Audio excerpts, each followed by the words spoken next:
Bab 19, Berhati dingin dan berdarah dingin.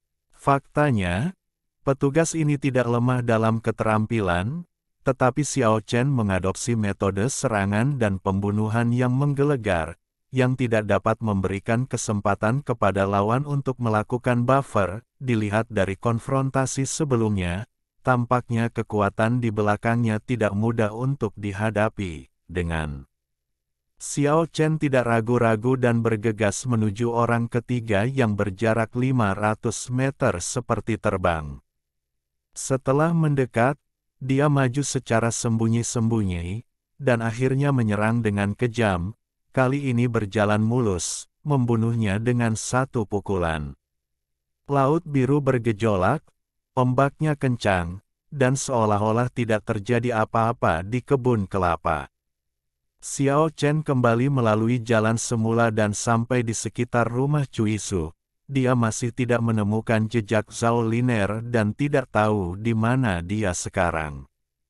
Laki-laki berambut coklat yang menyeramkan itu sudah memasuki rumah bambu tersebut. Dua orang pelayan, seorang laki-laki dan seorang perempuan, sudah menunggu di depan pintu. Selain itu, ada 3 orang yang diam-diam berbaring untuk menyergap di dalam hutan untuk menjaga keamanan tempat itu. Xiao Chen tidak terburu-buru mengambil tindakan, tapi diam-diam menunggu kesempatan datang. Benar saja, tak lama kemudian, ia mendapat kesempatan bagus. Kedua pelayannya, seorang pria dan seorang wanita, disuruh pergi ke pantai untuk menyelidikinya. Xiao Chen mengejar mereka perlahan dan perlahan hingga mereka jauh dari rumah bambu hijau, lalu dia mempercepat dan mendekati mereka berdua. Setelah memasuki kebun kelapa di tepi pantai, Xiao Chen mengambil tindakan. 2 batang bambu tajam menghantam punggung kedua pelayan itu seperti 2 sambaran petir berwarna hijau. Namun, kedua orang ini jelas merupakan tuan yang sangat baik. Ketika mereka mendengar suara terobosan di udara, mereka menghindar ke kedua sisi dengan kuat, dan kedua batang bambu itu dimasukkan ke dalam pasir dengan embusan. Gerakan membunuh yang sebenarnya ada di belakang. Meskipun tombak bambu telah gagal, Xiao Chen, yang bergegas, meluncurkan serangkaian gerakan membunuh.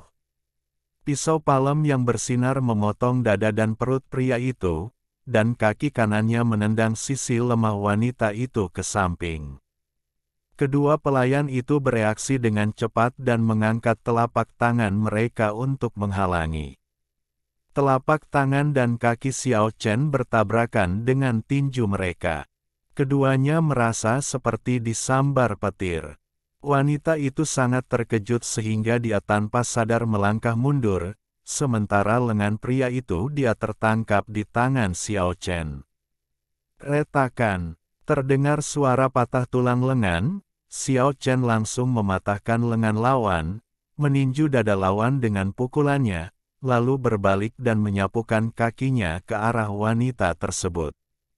Rangkaian aksi ini bisa dikatakan selesai dalam sekali jalan. Semuanya terjadi di antara bunga batu api listrik. Keahlian luar biasa dan reaksi cepat wanita itu memungkinkannya menghindari tendangan menyapu dan dengan cepat mundur. Pada saat yang sama, dia memiliki sebuah gulungan di tangannya. Dia mengulurkannya ke arah angin dan menyebarkannya seperti gulungan gambar. Dia melemparkannya maju dengan segenap kekuatannya, pergi. Xiao Chen terkejut. Dia memiliki ingatan yang mendalam tentang kejadian ini. Terakhir kali, Wang Zifeng membuka sebuah gulungan, yang melepaskan fluktuasi energi yang sangat menakutkan, memaksanya untuk melompat dari tebing 100 meter. Ketika dia melihat senjata pembunuh serupa lagi, dia secara naluriah, dia dengan cepat mundur. Namun, energi yang dilepaskan oleh gulungan kali ini jauh dari sebanding dengan yang terakhir kali. Xiao Chen merasa bahwa dia harus mampu menahannya. Namun, Mustahil baginya untuk melakukan itu. Dia meninggalkan beberapa bayangan di hutan dan dengan cepat menghindar. Gulungan itu meledak, dan dalam cahaya yang indah. Seekor ular bertanduk satu sepanjang 3 meter, seperti tombak tajam yang tak tertandingi, menusuk ke arah dada dan perut Xiao Chen, dan ada banyak es di sekitar ular ganas itu. Tombak mengikutinya kiri dan kanan, menusuk Xiao Chen bersama-sama. Xiao Chen sedikit terkejut, dia sudah merasa bahwa ular bertanduk satu itu adalah produk energi dan mengandung kekuatan yang menakutkan, dan tombak es itu memang entitas dan bukan ilusi. Hal ini membuatnya sedikit bingung, sungguh aneh bahwa satu gulungan bisa menembakkan begitu banyak senjata pembunuh. Xiao Chen mengubah dan mengubah posisinya, tubuhnya memancarkan cahaya redup, meninggalkan bayangan di tempatnya, dan dia dengan cepat menghindarinya. Ular bertanduk satu dan tombak es menghantam udara satu demi satu, dan akhirnya mereka semua jatuh ke tanah. Tombak es yang panjangnya hampir 2 meter semuanya dimasukkan ke dalam pasir, dan ular bertanduk satu yang ditingkatkan energinya langsung meledakkan lubang sedalam 2 meter, lubang besar. "Ini dia," teriak pelayan wanita itu dengan keras, namun suaranya tidak terdengar karena gemuruh ombak di pantai. Tidak ada yang perlu dikatakan, jadi Xiao Chen langsung maju ke depan, wanita itu berbalik dan lari, tetapi pada akhirnya, Xiao Chen memakukannya ke pantai dengan tombak bambu, dan pantai itu diwarnai merah darah. Walaupun agak kejam, namun kenyataan kejamnya seperti ini. Hanya dengan membunuh musuh seseorang dapat melindungi dirinya sendiri. Semuanya hanya untuk bertahan hidup, dan dia tidak segan-segan menjadi iblis. Tanpa berhenti sejenak, Xiao Chen bergegas menuju rumah Cui Su. Pria berambut coklat itu masih berada di dalam rumah bambu, dan ada 3 orang bersembunyi di dekatnya, melindunginya dengan erat. Xiao Chen bersembunyi secara rahasia, dia berencana untuk menyingkirkan 3 orang yang bersembunyi secara rahasia satu persatu, dan akhirnya berurusan dengan pemuda berambut coklat itu. Dia muncul di belakang seorang pria tanpa suara, tetapi dalam sekejap, pria yang tersembunyi itu tampak telepati, dan mengucapkan suku kata yang aneh dan cepat di mulutnya. Pisau yang menyala muncul di tangan kanannya, dan dia dengan cepat menebas ke belakang. Pemandangannya agak aneh. Pisau panjang itu seluruhnya terbuat dari api. Nyala api yang menari itu sangat panas, tetapi tidak dapat membakar telapak tangan yang memegang pisau itu. Jelas sekali, ketiga orang yang bersembunyi itu jauh lebih kuat dari para pelayan itu. Jika tidak, mereka tidak akan bisa bertindak sebagai penjaga. Orang ini memegang pisau api dan melawan Xiao Chen 2 kali, tetapi dia tidak kalah. Xiao Chen menghela nafas dan dengan cepat mundur. Meskipun dia bisa membunuh lawannya, dia tidak bisa membunuhnya dengan satu serangan. Dia tidak punya banyak waktu. 2 orang lainnya sudah bergegas ke sini. Pada saat yang sama, si coklat pria berambut di rumah bambu hijau juga mendorong keluar pintu. Xiao Chen tidak ingin bertarung langsung dengan lawannya, dan dia tidak boleh terluka lagi sekarang. Kamu itu Xiao Chen kan? Aku tidak pergi untuk membunuhmu, tapi kamu datang ke rumahku. Memang benar ada jalan menuju surga dan jika kamu tidak mengambilnya, neraka tidak memiliki pintu dan kamu akan jatuh ke dalamnya. Jika bukan karena pegunungan dan hutan yang sepi, rahasia, dibutuhkan sejumlah tenaga untuk menemukanmu, aku sudah membunuhmu. Pria berambut coklat tersenyum dingin, dia sangat tenang, seolah Xiao Chen sudah ada di telapak tangannya. Xiao Chen tidak mengatakan apa-apa, Dia tidak tertarik untuk mengetahui siapa pihak lain itu. Serangan itu terungkap, dan dia mundur dengan tegas. Ketiga penjaga yang bersembunyi di kegelapan, semuanya berusia sekitar 30 tahun, dengan kultivasi yang luar biasa, mengikuti Xiao Chen. Ledakan. Beberapa fluktuasi energi yang kuat tiba-tiba muncul di hutan. 8 gulungan terbuka dari 8 pohon raksasa dan mengelilingi rumah bambu hijau di 8 arah. Meskipun tidak melee, mereka memblokir serangan Xiao Chen. Bagus sekali. Meskipun aku tidak menyangka kamu akan datang untuk melakukan serangan balik, bagaimana kediamanku bisa begitu mudah diakses, ya? Mata pria berambut coklat itu seram dan ekspresinya dingin. Kedelapan gulungan itu seperti 8 portal gelap menuju dunia lain, tertutup awan hitam tebal dan kabut, sehingga mustahil orang bisa melihatnya. Xiao Chen tidak keluar dengan gegabah. Dia tahu kengerian dari gulungan yang tidak diketahui itu. Dia menendang cabang mati di tanah dan menembakkannya ke arah gulungan. Pria berambut coklat itu sepertinya bisa mengendalikan gulungan-gulungan ini. Dia mengucapkan suku kata yang aneh di mulutnya, dan pada saat yang sama menggerakkan tangannya dalam lintasan yang aneh. Gulungan yang terbuka dengan cepat menghindari cabang-cabang yang mati dan menyelimuti Xiao Chen. Iklan yang disusun oleh Kidian minggu ini sepertinya lemah, sehingga semua didukung oleh suara rekomendasi saudara-saudara. Tidak ada harapan untuk menduduki peringkat pertama dalam daftar ganda minggu ini. Sulit untuk mempertahankan peringkat saat ini. Bagaimanapun, iklan adalah sumber motivasi utama untuk buku-buku baru.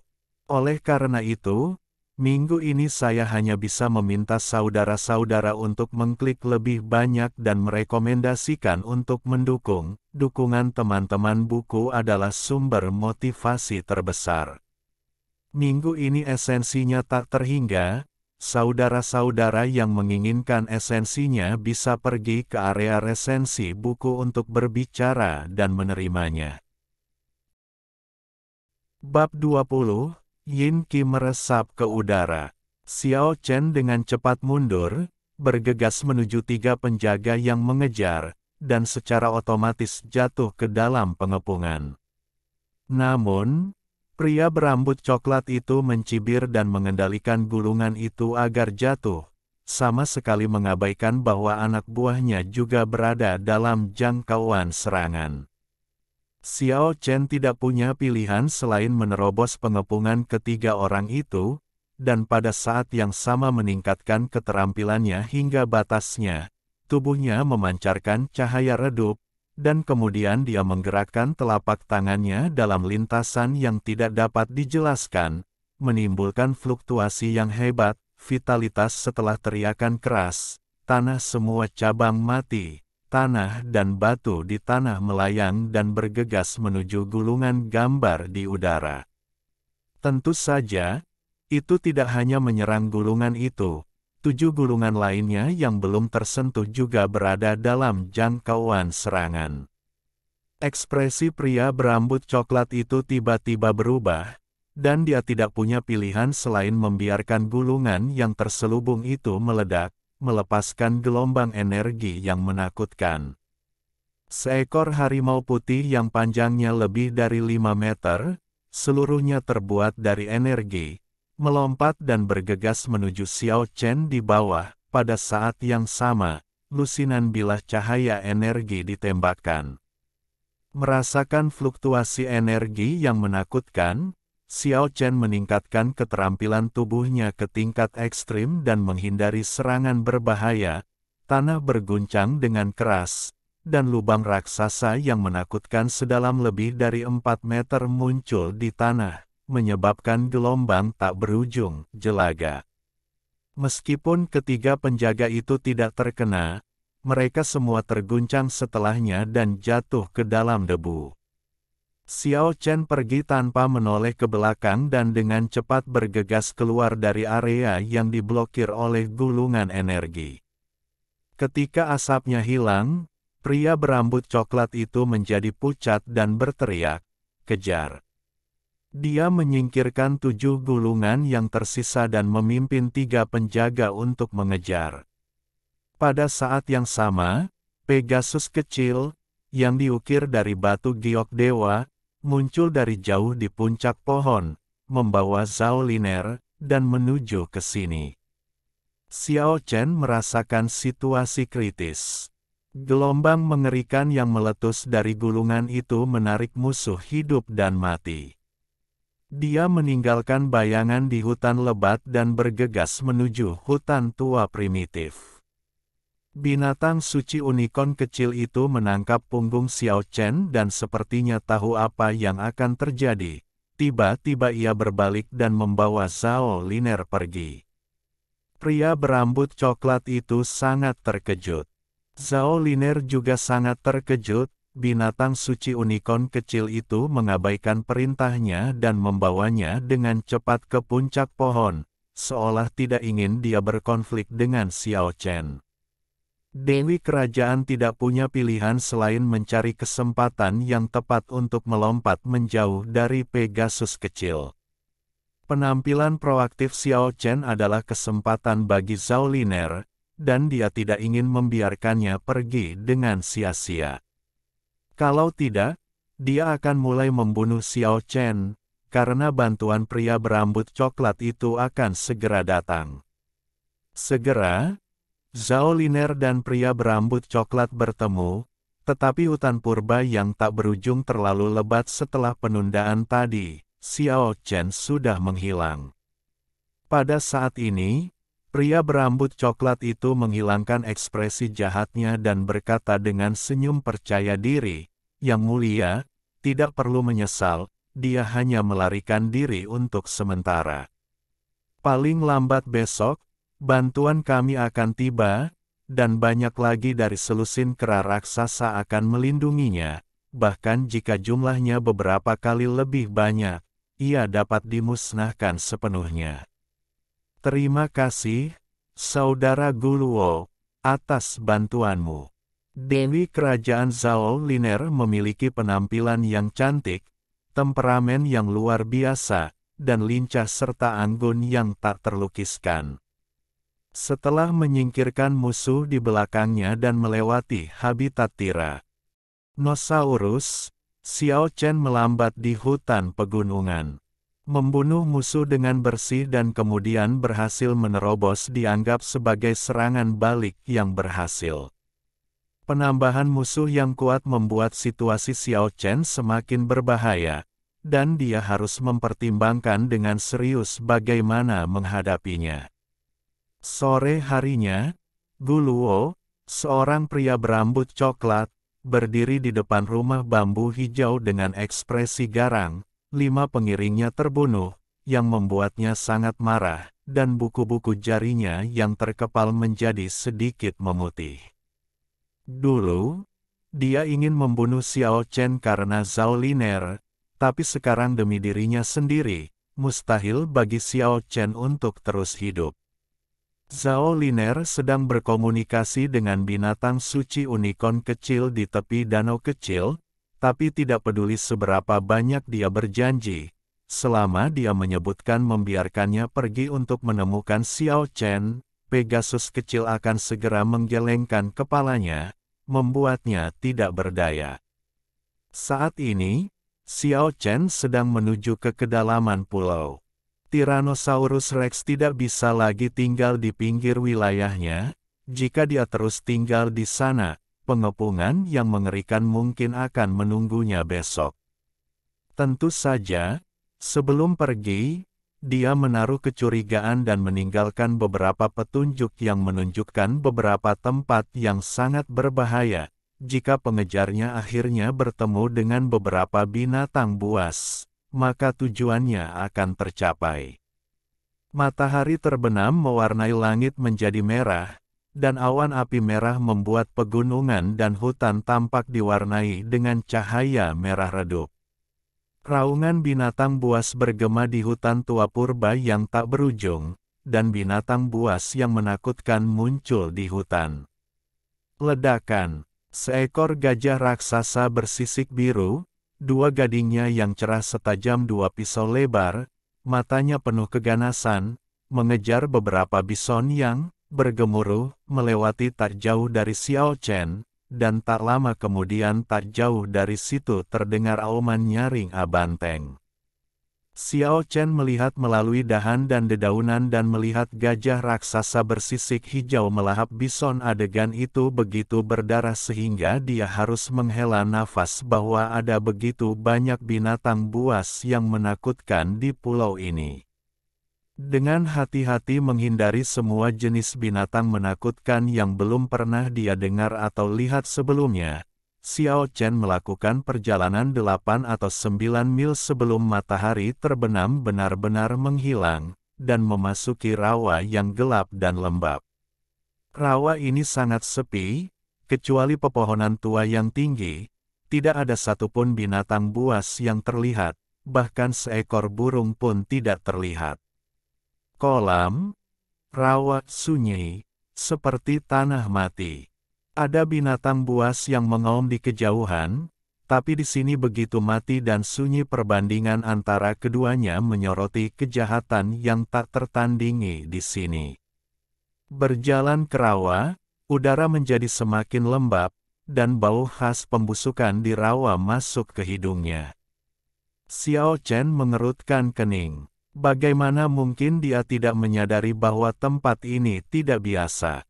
Energi yin sangat berat, dan ada aura kegelapan yang samar-samar tersisa. Setelah berjalan lebih dari 1 mil, kecuali pepohonan, masih tidak ada makhluk hidup yang ditemukan. Namun saya melihat banyak sekali tulang-tulang putih di rawa-rawa dan genangan air, ada yang setengah tenggelam di lumpur, dan ada pula yang terlihat di permukaan, yang terlihat agak menakutkan di hutan yang redup. Terdapat berbagai macam kerangka, termasuk kerangka binatang buas, dengan ukuran mulai dari 1 atau 2 meter hingga lebih dari 10 meter. Yang mengejutkan Xiao Chen adalah ia juga melihat banyak tulang manusia. Dilihat dari warna dan kualitas tulang manusia, kemungkinan besar usianya setidaknya ratusan tahun. Sinar matahari terbenam yang terakhir menghilang, dunia menjadi gelap gulita, dan rawa menjadi semakin suram. Pohon-pohon besar berdiri seperti batu nisan di rawa mati ini. Retakan. Pengingat tiba-tiba akan suara retakan tulang dalam keheningan membuat rawa kematian sangat menakutkan. Xiao Chen Huo berbalik dan melihat sekeliling, tetapi tidak menemukan apapun. Mungkin tulangnya sudah lapuk dan patah. Bab 21 Kerangka Cerdas. Di malam hari, bulan terbit, di negeri kematian yang sunyi ini, cahaya bulan begitu pucat hingga menakutkan seperti cahaya kematian. Pada saat yang sama, Xiao Chen merasakan sedikit bahaya, dan tanpa penundaan, dia segera bergegas keluar dari rawa. Samar-samar, kabut hitam samar melayang dari lumpur dan genangan air dan mulai berlama-lama di hutan rawa ini. Xiao Chen terkejut, dia sudah menduga bahwa ini adalah racun, dan mungkin itu adalah racun mayat paling beracun dalam legenda. Berdiri di pinggiran zona mati ini, menyaksikan awan dan kabut berbentuk pita mengambang di dalamnya, Xiao Chen mulai berpikir, bisakah tempat ini digunakan? Pancing Zhao Liner dan pria berambut coklat ke sini. Klik, suara gerakan sendi kembali terdengar. Retak, klik, klik. Bayangan putih bergoyang di hutan rawa yang redup, dan kerangka manusia berdiri. Xiao Chen sangat terkejut, dia berdiri di tepi dan menyembunyikan sosoknya, memperhatikan kerangka yang bisa digerakkan. Pergerakan kerangka itu pada awalnya agak kaku secara mekanis, tetapi seiring dengan berderitnya persendian, Gerakan tubuh Reyot itu menjadi lebih lincah setelah berdiri tegak. Ia berjalan mondar-mandir di rawa, seolah mencari sesuatu. Xiao Chen menahan napas dan tetap diam, terus menonton dengan tenang. Tengkorak seputih salju ini terlihat seram dan menakutkan di bawah sinar bulan pucat, apalagi karena bisa bergerak bebas, terlihat semakin menyeramkan.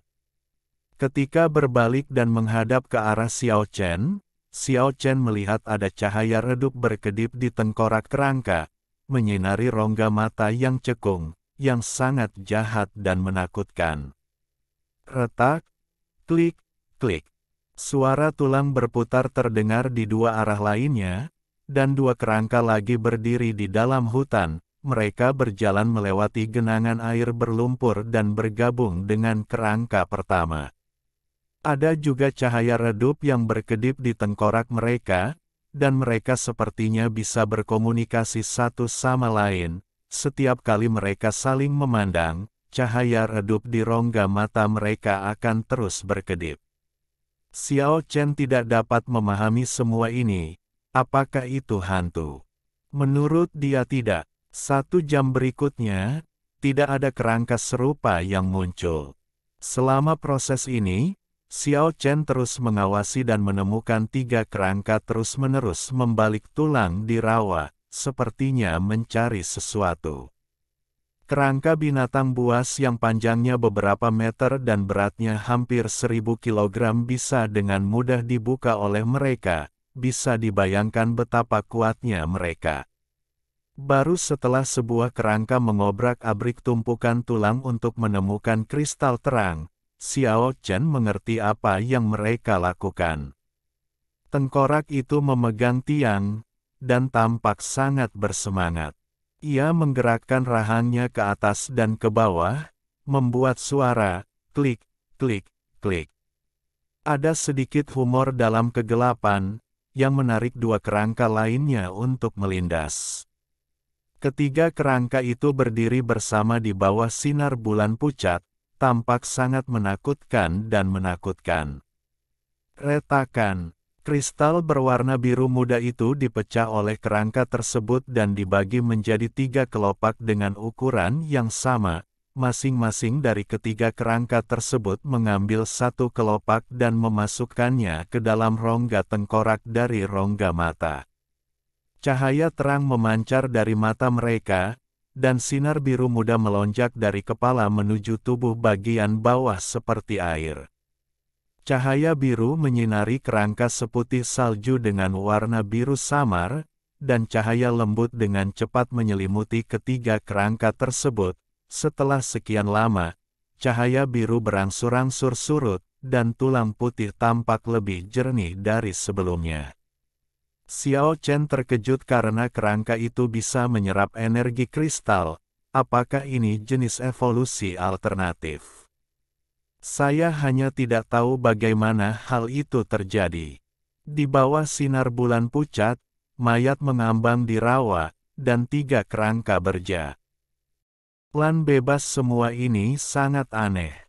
Tiba-tiba, sesosok kerangka berjalan ke tepi rawa, seolah-olah dia telah menemukan sesuatu. Dia berjalan menuju pohon raksasa tempat Xiao Chen bersembunyi dalam kebingungan. Hati Xiao Chen tergerak, dan bukannya mengungsi, dia malah keluar dari balik pohon besar dan menghadap kerangka itu. Tengkorak itu tampak sangat bingung. Dia melihat kembali kedua teman di belakangnya, dan kemudian ke Xiao Chen. Cahaya redup yang berkedip di rongga matanya berkedip-kedip, seolah dia sedang memikirkan sesuatu. 2 kerangka lainnya juga datang, mereka juga memandang Xiao Chen dengan sedikit kebingungan, seolah-olah mereka mengira pria yang marah di depan mereka adalah alternatif.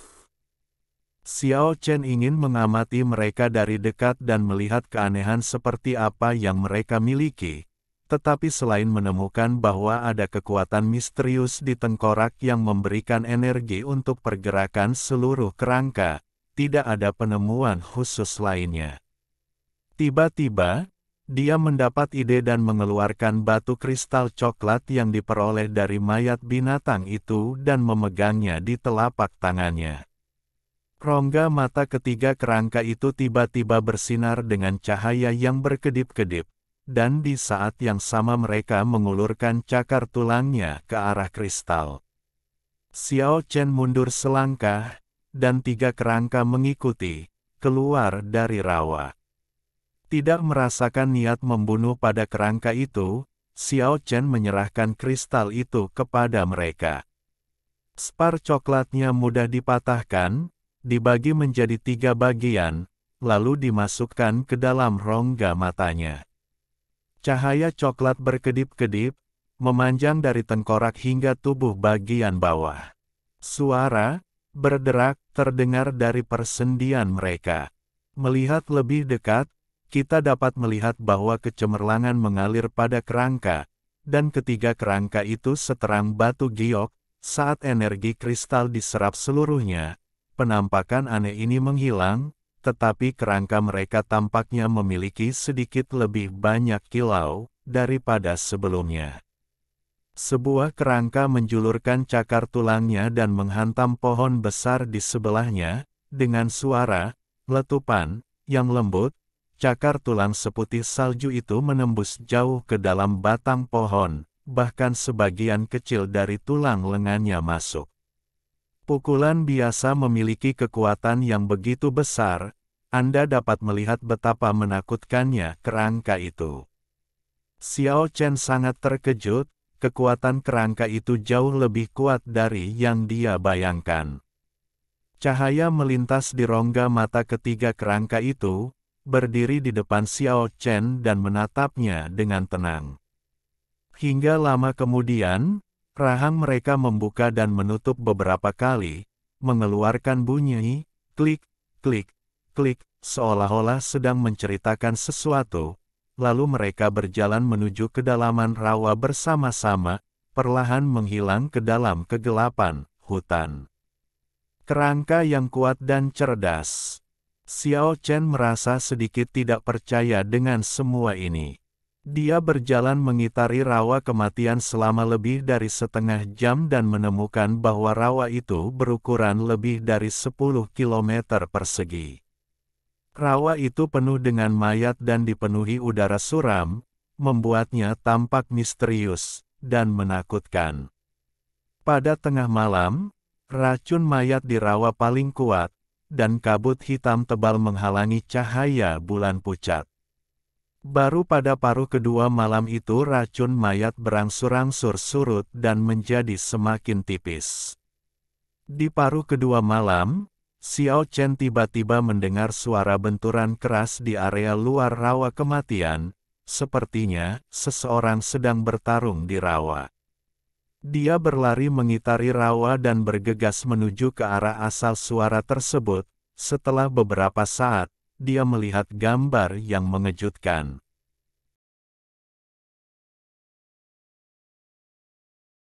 Alhamdulillahi jazakumullahu khairo. Oke, cukup sekian novel kali ini. Mungkin ada kata-kata yang kurang pas, saya minta maaf yang sebesar-besarnya. Semoga yang sudah baca Allah paring kesehatan, rezeki yang barokah, dan umur yang panjang. Amin. Untuk membantu admin jangan lupa klik tombol subscribe ya.